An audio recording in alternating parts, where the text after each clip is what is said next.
Hey guys, this is Hell Hades. This is going to be another Raid Shadow Legends video.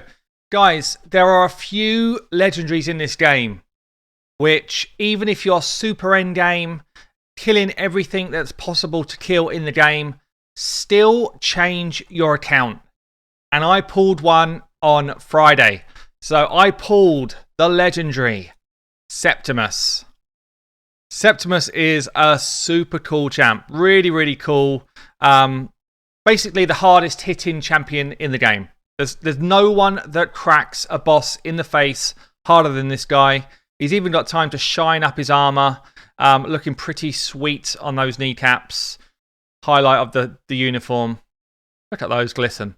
Look at those bad boys. Septimus though, he is super cool. I'm really psyched to have pulled him. I'm going to take you through what he can do. Now, on my website, a few people have said, I don't agree with your masteries on this, I don't agree with your masteries on that. And it's actually really difficult on a website to highlight for thousands of people that might come and look at a guide what you should do. Okay, and all of this is just my opinion, but you know, I try and write in the blurb if there's kind of changes that you could use. But certainly for Septimus, there are a number of different options. You can do all sorts of different stuff depending on what you want to do with him. So in the masteries I've got here, I've got Flawless Execution as my tier 6 mastery for PvE content. That's completely wrong if you want to play him as clan boss. It's also completely wrong if you just want to find big numbers, because Helm Smasher's the big numbers mastery. However, if you want consistent high damage, Flawless Execution is the best mastery. So there's all sorts of stuff you could do. Really difficult to kind of put this out there. And even in stat priority and gear priority, you know, I always put accuracy as the first stat priority on someone if they've got an ability that needs accuracy to land. But Septimus is a bit of an anomaly for that, because you only really need accuracy for one part of his kit. And I would argue that you only really need accuracy if you're running him in clan boss. So this is a really difficult one to do on the website. I'll be honest. Like, I've given it my best shot, and I'm probably going to tweak it over time. I might even tweak it at the end of this. But what I will show you is how I would gear him now. And I'll kind of run through a couple of different views of what masteries could look like. Perhaps I'll do that first. So if I was running him purely for clan boss, let's just get me out of the way for a second. If I was running him for clan boss, I would definitely take, and if I was earlier game, which pretty much anyone who pulls him that's early to mid game, you should be running him for clan boss. I would be taking accuracy into accuracy into accuracy, probably into increased speed, perhaps into cycle of magic. None of these masteries down here really do anything. None of the tier 5 masteries in support tree benefit you at all.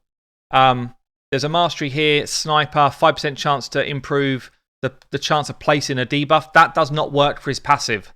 So, but the extra accuracy would be helpful to you if you're struggling to get your accuracy out, because the passive does need accuracy to land. Okay? If you do not care about the accuracy side, it's always offense, defense. Offense always going into tier 6, defense always running down to tier 5.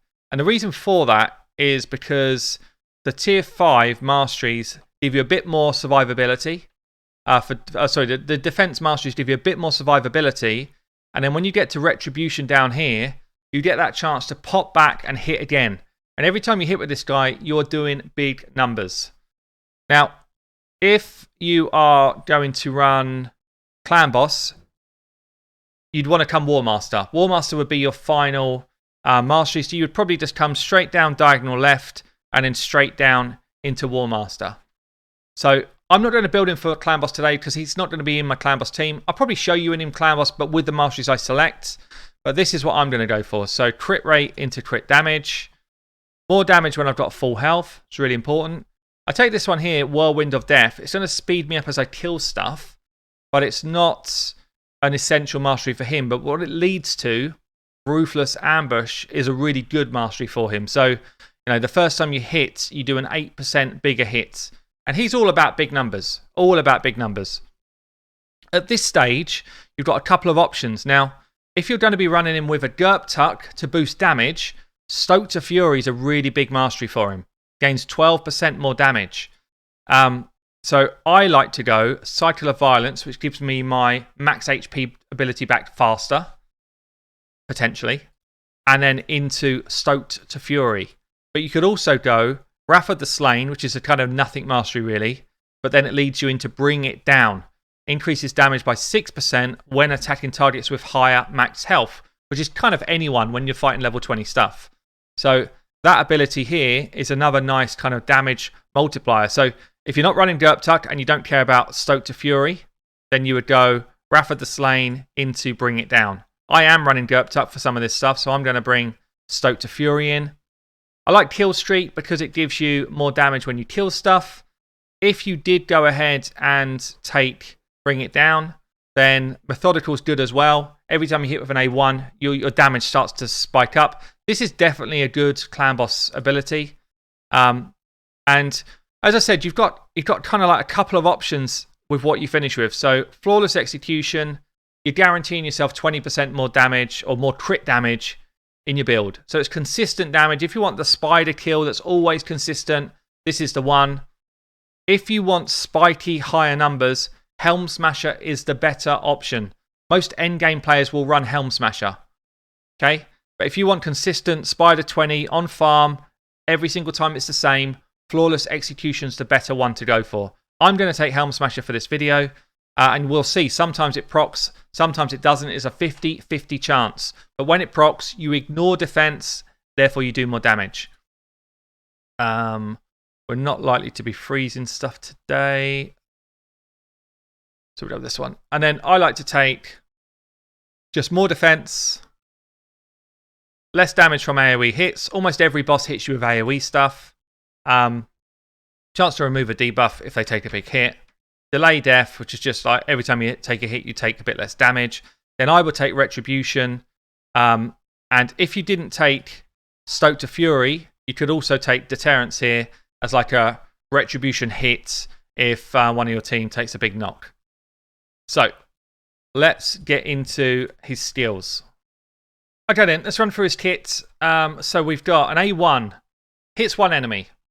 Okay, nothing special with that, guys, right? But the nice thing about it is, grants an extra turn and resets the cooldown of this champion's Holy Sword skill if you kill someone. So, bam, you go and kill a mob, any mob. What it does is it resets Holy Sword to being available, and you go in and get an extra turn, so you smack someone with the Holy Sword. It's actually a crazy A1. It's a crazy A1. It's also pretty good in PvP, because you can hit someone really hard. If you kill them, you get another turn. You can actually just A1 a whole team down if you've got enough damage. So he doesn't get a lot of use in PvP, but again, if you're like mid-game and you get yourself a Septimus, chances are he's in your team and he is cracking heads. What's nice is if you get someone that goes before him that does, pretty decent AoE hit, he can just crack heads one after the other. Pretty cool cycle. So his second ability then, Holy Sword, is what he's all about. This is what he's known for. This is why he's the hardest hitting champion in the game. This is why he gets someone to shine up those kneecaps. Basically, he smacks with an enemy max HP ability. Damage increases according to enemy max HP, and the damage is also based on enemy max HP. But the multipliers are higher than any other champion with this skill. We know about Cold Hearts, we know about Royal Guards, we know about Husk, and Defiled Sinner was kind of like the runt of the litter that didn't get any damage from the same skill. But all of those guys hit hard. Septimus takes it to a different level, and that's why he's so cool. His passive is actually a really good passive as well. But as I say, it's only super viable for Clan Boss, I think. So each attack has got a 30% chance to increase the duration of all debuffs on the target. So it's a bit like Vizier. Vizier increases debuffs. Warlord does the same thing. Every time he hits, he's got a 1 in 3 chance, basically, of pushing all of those debuffs up a level. If you get lucky and you get a few cycles of this, then you can keep debuffs up for a long time on the Clan Boss and really spike your damage.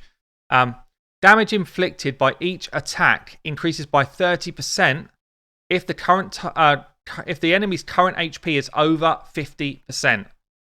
that part of the passive works all the time.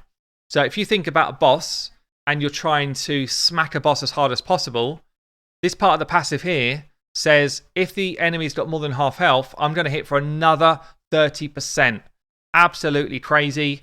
He's already hitting for big numbers anyway, but if you're throwing 30% more on top of that, it is a slam. He's also got a cool aura, attacking all battles. It's only really cool for him because it means that you can do more one-shot potential. So I'm going to do his build now. I think I'm going to start by building him to run with like a bad L comp and get him one-shot and stuff.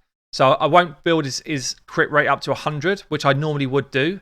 But Bad L's got this aura with a 25% chance to increase your crit rate. So I actually only need to get his crit rate up to 75, which means I can push more damage into him and we can see if we can do some crazy ass numbers. Let's do this. So I finished with his jewelry items. What's quite crazy really is that I've already got 3,600 attack. Look how high his base attack is, 1,674. So I'm already at 3,600 before I've put any other gear on him. And we've already got ourselves 138% crit damage. So we've gone high attack rolls, attack ring with attack percentage on it, and then I've glyphed that.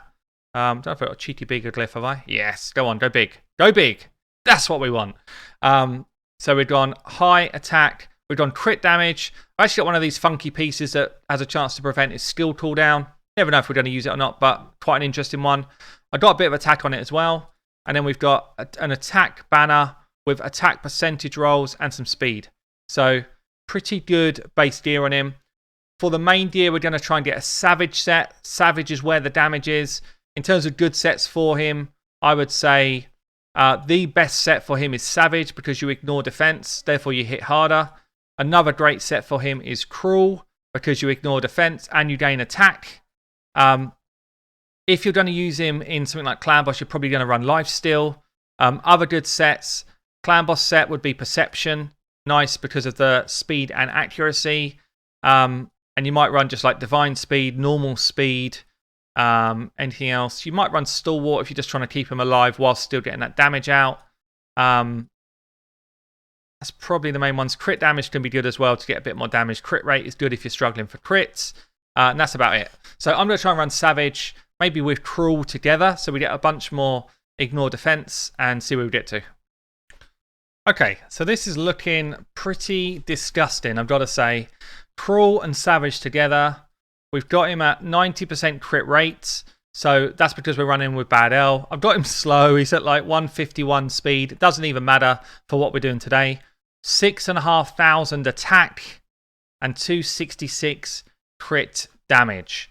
What we're going to do, we're just going to run him in some keeps. We're going to run him in some dungeons. Eventually, I'm going to switch these boots out to become speed boots, and then he's going to be kind of, more realistic to run in stuff like Doom Tower as well. But we're just going to take him for a joyride and see what we can get going on.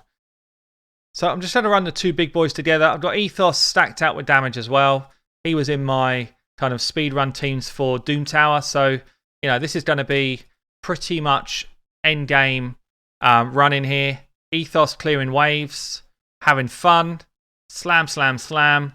Onto the boss. Kill one, kill two. Oh, holy sword. And we've obviously there's no decreased defense or anything out. Bam, 12 seconds. So that's just a consistent 10 to 12 second team. And it will be the same basically in any keep as well, which is the crazy thing. So they can do that. They could basically one man. He could probably one man Minotaur, which means you can just bring in a bunch of different champions if you wanted to farm Masteries up. Let's see what we can do in this Spiders. Let's see what Spiders can do. So at the moment, this is my team. This is like a 14-second farm team. Double Royal Guard. We've got drop defense and weaken. So we've got two people that empower the damage. So I'm thinking Bad L goes in the lead. Septimus comes into second spot. Maybe we do this. Which one is that? Which one are you? You are, I think you're the Destroy. I got one in Destroy gear and I got one in normal gear. Here we go. So I'm thinking something like this. Now Septimus is actually going to be slower than my Cold Heart though. Maybe he just does enough damage. He might just do enough damage by himself. I'm not sure. We're going to try it. See what happens. First time testing him out. So decrease defense and weaken. Put poison on, which makes us do more damage. Poison on us. He does a 3.8. We need an increased attack buff as well. Let's see if we can just throw in an ARB. Let's go again.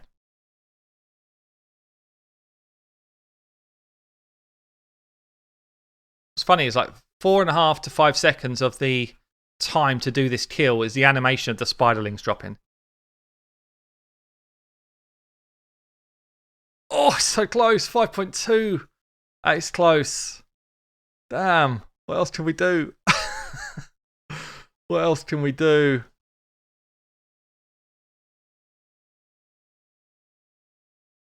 What else is there? What else is there? Maybe, I mean, I don't know if Helm Smasher's even proc in there. Let's see it one more time. 5.2 mil. Oh, it's nice. I've got raw darts that hit for 3 million. So to see someone coming in with a 5.2 is always good to see. That's a 4.4. So it looks like the 5.2 is the Helm Smasher proc. 4.4 isn't. So it's strong. It's crazy damage. I need a little bit more, but I don't think I've got a little bit more in this comp. But there you go. 5.2 million smack from Septimus on Spider. Obviously, I can just change this up and make this an easy farm team, which I will do. I was just wondering if I could get him to properly go for like the one shot. I'll tell you what we will do. Let's just go back to one raw guard.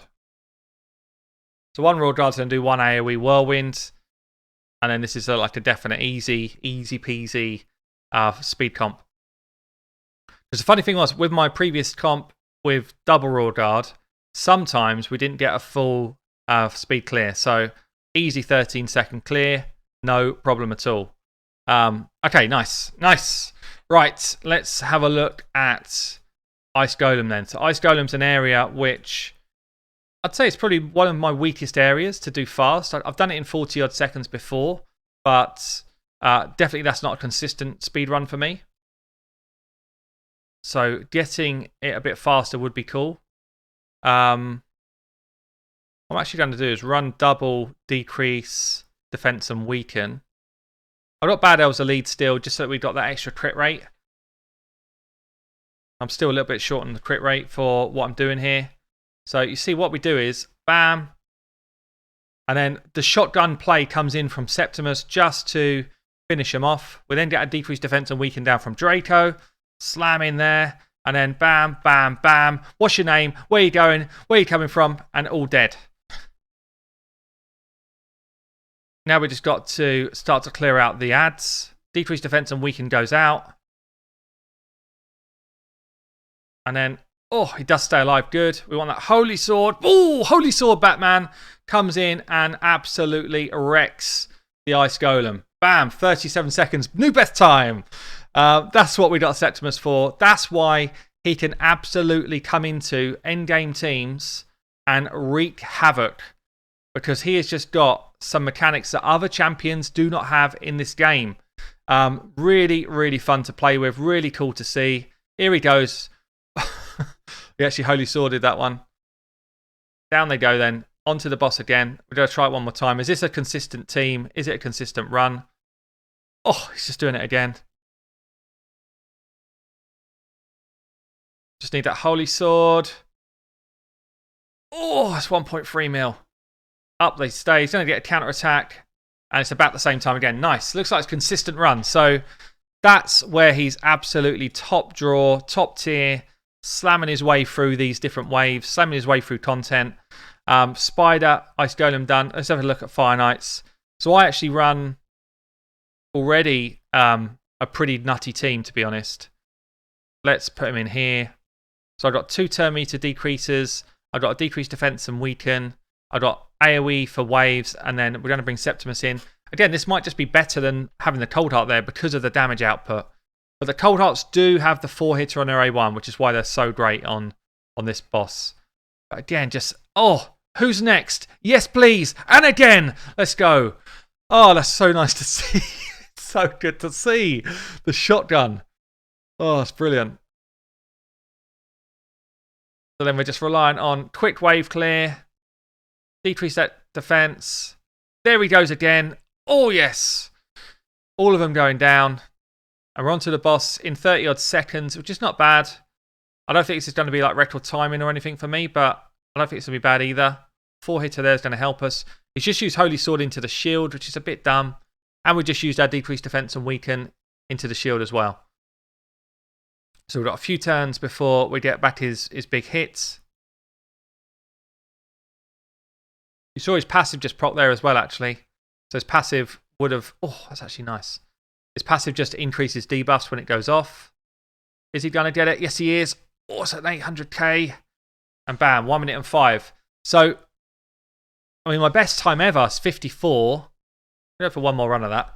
And, you know, that's with everything lining up. A 54-second is literally everything's lining up and going perfectly. So, I tell you what, his wave clear is better than I even ever thought it was going to be. That is insane wave clear right there.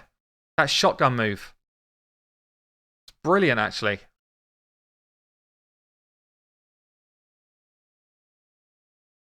Here it comes again. Oh, he's holy. So I don't know why he chooses to do Holy Sword sometimes and not other times, but when he's doing that one, it's insane. So again, it's going to be like a close, 30 odd, might be even be a little bit slower onto the boss. And then it's down to where do the moves land? Always with the Fire Knight. How many times do we want to throw all of our big hits into a shield? It looks like it's every single time when you're doing this stuff. This time he's got a turn. And this is why you have the counter-attack masteries on. So you do get some extra hits out on stuff like this. And now we should just get decreased defense and weaken out. And then some big damage coming off. So it's going to be similar again. Oh, there it is, 1 million. Such a nice hit. You know, that we're used to seeing the 500,000 hits with the Heart Seekers, but basically doubling that damage. It's actually quite a nice piece. So yeah, so that is him running amok through dungeons. I will show you him in the arena. I don't feel like arena's his spot, but he's also not bad. You know, if you've got a team, let's say you had a team like this, where you had someone like Skullcrown that does a first hit, but they don't finish everyone off. Skullcrown's actually slow, so it's going to be a bad example thinking about it. So we take the speed initiative, and then what you'd actually want is you want your Skullcrown to go next, and then he comes in and just pops people. I won't do that one. Let's do this one. See the way he's just popping people with that A1? Damn, he's hitting hard. He's hitting hard. So he's just giving you that opportunity. Normally you do that as the follow-up to this. So, you know, if there was anyone left standing, he would come in and just pop everyone that's left. But, and actually he's pretty good for it. You know, he's pretty good for that in terms of against a defensive comp. Let me think if I've got anyone faster. Maybe Ethos. Ethos might be a good idea. So someone faster, you know, you've got no decreased defense going out. You're just going in straight out with the nukes. Ethos says, how you feeling? Sits most people down, but you've still got a reviver standing. And the reviver is the worry. Now, if there was more than one, you would just be going A1, A1, A1. His A2 scales against max HP anyway. And these guys will not have high max HP. So A1's actually not the bad move. Turns out we've got a weak hit. But chances are you can shotgun a bunch of people with that move. So for the arena, he's actually not terrible. I'm going to show you Clan Boss. Even though his masteries are not set up for Clan Boss, we can show you a key against Nightmare. So what you would do for Clan Boss is you would push his accuracy up. It's pretty not worth me showing you, actually, because I'm so far from being built for it. But, you know, if you were running like a double man-eater comp, I wonder if anyone's running it in my clan. So Boss F is running like an old school Clan Boss team. Valk, or it's actually a White Whale team, I think.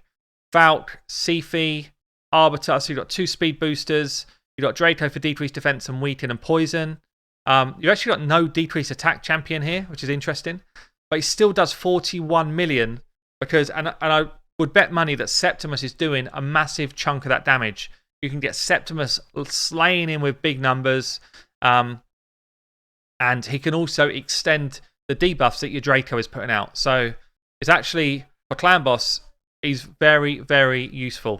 So you see a comp here, which is an unkillable team with a speed booster. And again, he's going to be in there doing, oh, it's the same guy, Boss Off. This is him. I guess on that Nightmare, he must have stopped the run. Because on Ultra Nightmare, he's done a 1 key, 81 million with this comp here. So it's an unkillable team. But Septimus and Draco, between them, are doing the lion's share of the damage. So he definitely can be used in Clan Boss, and he can be used to big numbers. I will play around with him in a different video and try and get as bigger numbers as I can. But that's probably not for now. So the other thing then, I finished Doom Tower. If we look back at some of the record times against bosses, a lot of them are people running more than one Septimus. Here you go, double Septimus. Look at this. 7-second run. Actually insane. But double Septimus for damage. You've got Cold Heart's basically doing what Septimus would want to do. So basically what they're doing is they're running decreased defense and nukes with Ethos to get you through all of the waves, and then just straight out nuking the boss with the Septimus and Cold Hearts. So let's see what I can do with this. So I ran a similar sort of setup when I was doing it. We're going to throw Septimus in there. He's actually the weak affinity here, so I guess people must have run it a few times to get that ability off. In fact, let's try against someone who's not weak affinity. Again, you'll see global rankings, best times. Now, this is where I'm saying he comes in and changes endgame account because you push your times through the roof. It's ridiculous. Double Septimus here. So what do I change? One of these boys.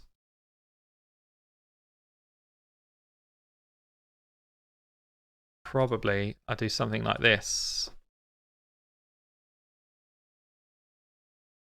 If I've got enough damage. I'm not sure if I have.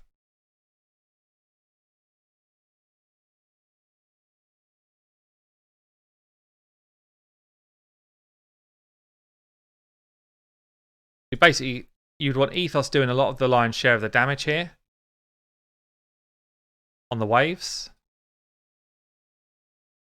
And then you get onto the boss, and you'd want to drop the defense of the boss. Ethos would come in and just get a big old hit out. You get a Heartseeker out to drop the turn meter, and then Holy Sword would come in and slam for big numbers. Now, if you tune it up perfectly, as some of these other guys have done, then you can basically just one shot, or you can use something like a Kaimar reset and just go again. But he's absolutely bonkers for this. Absolutely insane. To get you set up for speedrunning. So again, like I've literally just got him, I've just geared him, but he is going to be, I'm going to be working on how I can get my times down in similar fashion to what I'm up against. And we will absolutely slay some of this stuff really fast. But Septimus is up there as, I'm only just trying to do it actually, but he's up there as basically best in class to get you speed runs. And that's something I'm going to work on over the next week or so. I'll probably play around with it on stream as well, guys. If you want to come and have a look, Hell Hades TV, we do a bunch of this type of stuff where we start to theory craft how to get the best out of the teams, who should be going first, what the turn orders should be, all that type of stuff. So, yeah, it's a lot of fun actually. So there you have it, guys. Look, Septimus, the single biggest hitter in the game, king of the one shot, king of the game basically, and I'm super psyched that I've got him. As I say, you can build him a number of different ways, but every single way you build him, make sure you put high crit rate, high crit damage, and watch those numbers fly. I've been Hell Hades. I'll catch you soon.